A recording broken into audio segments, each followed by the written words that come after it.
ॐ सहना भवतु सहनौ भुनक्तु सह वीर्यं करवावहै तेजस्विनावधीतमस्तु मा विद्विषावहै। ओम शांति शांति शांति। हरि ओम। तो हमने देखा कि पिछले श्लोक में भगवान ने बताया कि जो उनके मत में, उनके भगवान का मत है या भगवान ये कहते हैं कि व्यक्ति को अपने सारे कार्यों को भगवान को अर्पण करते हुए करना चाहिए।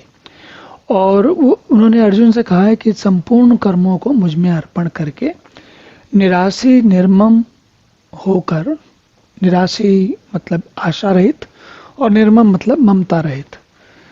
तो एक में अपेक्षा का भाव होता है कि ये कोई आशा हो कि ये हो जाए या वो हो जाए। तो अगर ऐसी स्थिति व्यक्ति की हो जिसमें उसकी आशाएं कार्य तो करे लेकिन इस आशा पर उसका जीवन न टिका हो कि जिसके लिए वो लगातार उसकी इसी विषय में सोचता रहे, तो भगवान ये कहते हैं। और हमने देखा कि भगवान ने यही बात कई बार अलग अलग प्रकार से कही है, जिसे वे विशेषकर कर्म फलों में आसक्ति का त्याग करने के लिए कहते हैं। अब उसको कहने के बाद भगवान कहते हैं, देखिए इस श्लोक में, ये मे मतम इदम नित्यम अनुतिष्ठन्ति मानवः श्रद्धावन्तः अनुसूयन्तः मुच्यन्ते ते अपि कर्मभिः। तो भगवान ने जो कुछ बताया वो कहते हैं कि जो लोग दोष दृष्टि से रहित और श्रद्धा युक्त होकर मेरे इस मत का सदा अनुसरण करते हैं, वे भी सभी संपूर्ण कर्मों से छूट जाते हैं। ये दोष दृष्टि से रहित का क्या अर्थ है? तो जब कोई बात कही जाती है, अगर हम उसमें कुछ कमी निकालें या ये सोचें कि ये बात सही नहीं है, तो उसे कहते हैं दोष दृष्टि। दोष दृष्टि का अर्थ है कि जैसे किसी ने आपसे कहा कि आप दाएं जाइए, तो आप दाएं जाने की बजाय आपने कहा नहीं हम तो बाएं जाएंगे। क्यों? क्योंकि दाएं जाना हमको नहीं अच्छा लगता, या ऐसा कुछ भी आपके मन में विचार आए। तो दोष दृष्टि का अर्थ होता है। अब भगवान कह रहे हैं कि मेरे इस मत में दोष दृष्टि से, पहले तो आप ये सोचेंगे कि ऐसा कौन होगा जो भगवान के कार्य में दोष निकालेगा। ये बात मन में विचार आता है कि ऐसे भी लोग होते हैं दुनिया में जो भगवान में दोष निकालते हैं। और वास्तविक बात यह है कि ऐसे लोग एक दो नहीं, बहुत अच्छी प्रतिशत में बहुत अच्छी जनसंख्या भगवान में दोष निकालती है। कौन लोग हैं जो दोष निकालते हैं? देखिए, जब कभी हमें, जैसे मान लीजिए किसी व्यक्ति को धन नहीं मिला, गरीबी का मतलब पैसा नहीं है उसके पास, धन नहीं है, सुख सुविधाएं नहीं है, तो वो किसे दोष देता है? वो कहता है भगवान ने मुझे दिया होता तो मैं सुखी रहता। या फिर किसी के पास शारीरिक सुख नहीं है, मतलब शरीर रुग्ण रहता है, बीमार रहता है, तो वो भी कहता है कि देखिए सबको भगवान ने सुखी बनाया, एक मुझे ही ऐसा दे रखा है। तो जब हम ये कह रहे होते हैं तो हम किस में दोष निकाल रहे हैं? हम कह रहे हैं भगवान ने ऐसा किया। और व्यक्ति एक दूसरे में तो दोष फिर भी कम निकालता है, भगवान में तो दोष हमेशा निकालता है, और दिन में कई कई बार निकालता है। और ऐसा इसलिए होता है क्योंकि हम ये नहीं समझ पाते, जब हम अपनी तुलना दूसरों के से करते हैं और तथाकथित रूप से हम ऐसा पाते हैं कि वे ज़्यादा सुखी हैं, ज़्यादा सुंदर हैं, ज़्यादा बलिष्ठ हैं, ज़्यादा अच्छे दिखते हैं, ज़्यादा सुविधा वाले हैं, उनके पास नौकर चाकर हैं इत्यादि, जो भी चीज़ें आपको अपने में चाहिए और नहीं मिलती, तो हम उनके लिए दूसरों से तो कम कह पाते हैं, लेकिन भगवान से लगातार दोष निकालते रहते हैं और कहते रहते हैं, मन के अंदर ही अंदर कहते रहते हैं। तो भगवान ये कह रहे हैं, तो ये जो बात भगवान कह रहे हैं यहाँ पर कि जो कोई मनुष्य दोष दृष्टि से रहित, तो ये बात देखने में बड़ी साधारण सी लगती है, लेकिन ये बहुत बड़ी बात है। और बड़ी बात इसलिए है क्योंकि हमारी जो मनुष्यों की जनसंख्या है बहुत बड़ी जनसंख्या है। अब अगर आप इस बात को थोड़ा सा ध्यान से देखेंगे तो आपको लगेगा कि शायद 2-4% लोग ही ऐसे होते होंगे जो भगवान में दोष नहीं निकालते होंगे, या शायद उतने भी नहीं होते होंगे।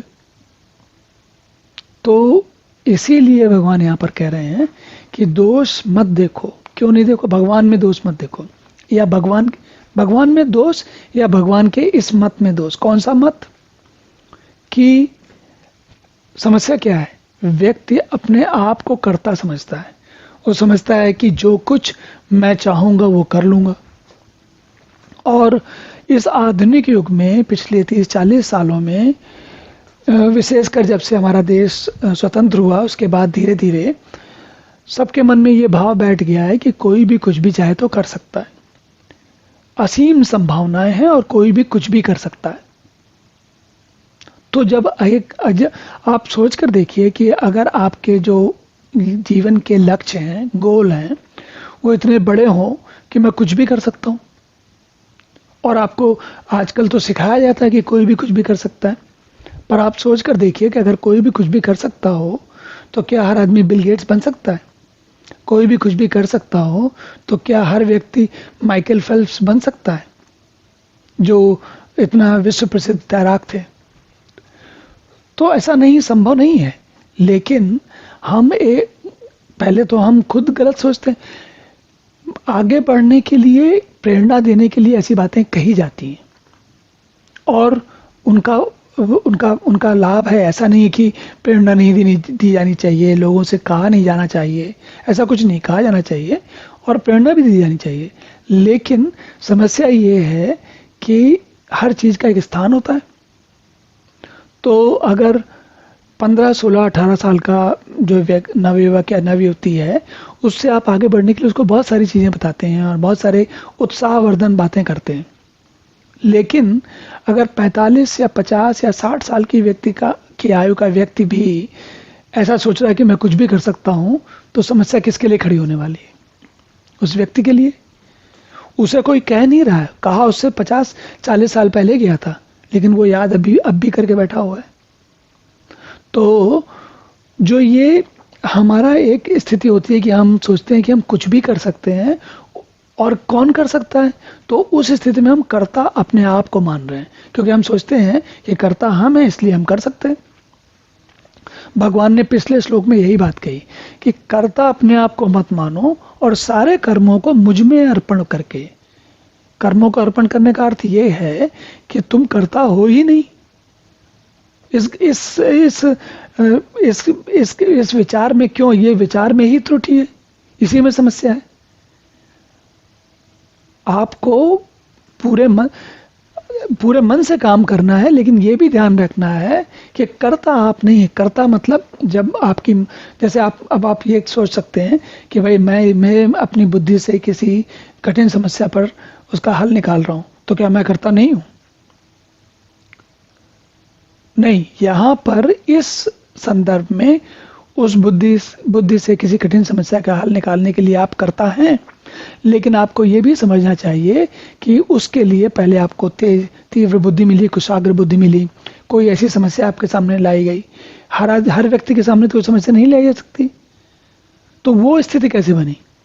और जो बनी भी, तो वही कुशाग्र बुद्धि वाला व्यक्ति सारी समस्याओं का हल क्यों नहीं निकाल लेता? क्योंकि सेटअप, उसके लिए हर चीज की व्यवस्था नहीं है। तो ये बात समझना कि दोष दृश्य से रहित होकर श्रद्धा युक्त, श्रद्धा किस बात में?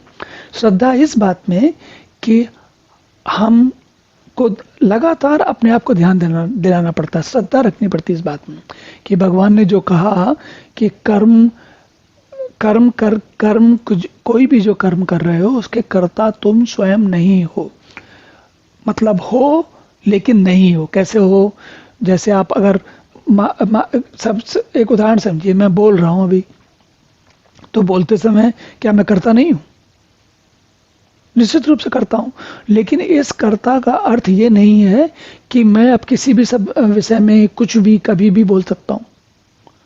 तो हमें बात की जो सूक्ष्मता है, गहराई है, उसको समझना चाहिए और उसके हिसाब से सारे कामों को करते समय ये जानना चाहिए कि अपने पूरे तन मन धन से कार्य करें, लेकिन ये भी ध्यान रखें कि ये इसमें से जो कुछ हम कर रहे हैं उसमें से बहुत कुछ ईश्वर प्रदत्त है, ईश्वर ने हमको दिया है इसलिए हम कर पा रहे हैं।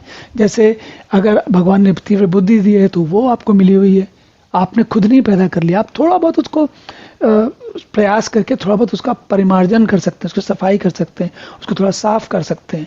लेकिन ऐसा नहीं होता कि कोई मंदबुद्धि व्यक्ति बिल्कुल मंद बुद्धि व्यक्ति हो, या जैसे कहते हैं ना ऑटिस्टिक जो लोग होते हैं, कुछ लोगों बच्चों को एक रोग होता है ऑटिज्म का। तो ऐसा नहीं होता कि ऑटिस्टिक व्यक्ति जो है एकदम से चेस का चैंपियन बन जाएगा। तो हमें इन चीज़ों को गहराई से समझना चाहिए। चलिए अब अगला श्लोक देखते हैं। ओम पूर्णमदः पूर्णमिदं पूर्णात् पूर्णमुदच्यते पूर्णस्य पूर्णमादाय पूर्णमेवावशिष्यते। ओम शांति शांति शांति।